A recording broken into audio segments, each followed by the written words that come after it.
மறுபடியும் டாடியுடைய அந்த தயவையும் இயேசுவையும் புரிஞ்சுக்கிறத உங்களுக்கு ஞாபகப்படுத்துகிறேன்.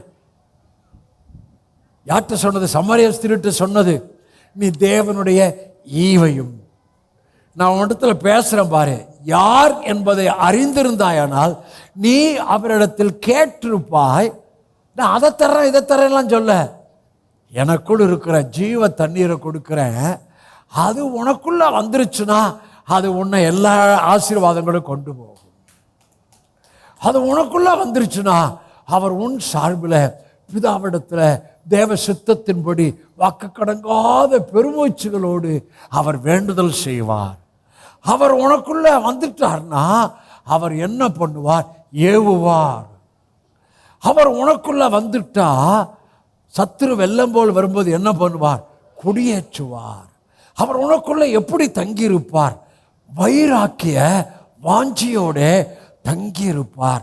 உங்களுக்கு 100% கிளாரிட்டியாக சொல்கிறேங்க, உங்களுக்குள்ள எனக்குள்ள ஹோலி ஸ்பிரிட் 100% வைராக்கிய வாஞ்சியாய் உங்களுக்கு என்னெல்லாம் டாடி ப்ரீ பிளான்ல அங்கே குறிச்சாரோ அதுக்குள்ள அவர் செயல்படுகிற தீவிரப்படுகிற அந்த தீவிரத்தை இந்த நாளில் உங்கள் மேல் கர்த்தர் பேசிக் கொண்டிருக்கிறார்.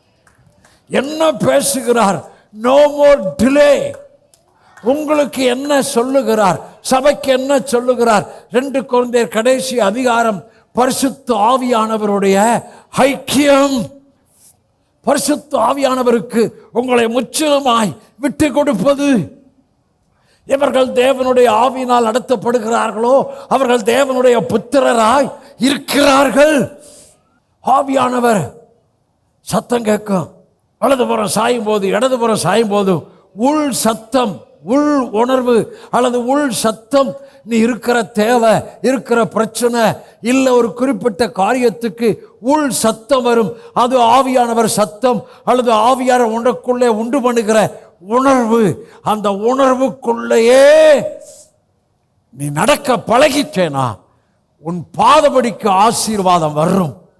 உன்னை தேடி நன்மை வரும். உனக்காய் ஆவியானவர் கொடியேற்றும் போது அங்கே அற்புத யுகத்துக்குள்ளே டாடி நம்மை கொண்டு போவதை இந்த ஆவியானவர் செலிப்ரேஷன் ஆராதனையிலே பிரகடனப்படுத்துகிறேன்.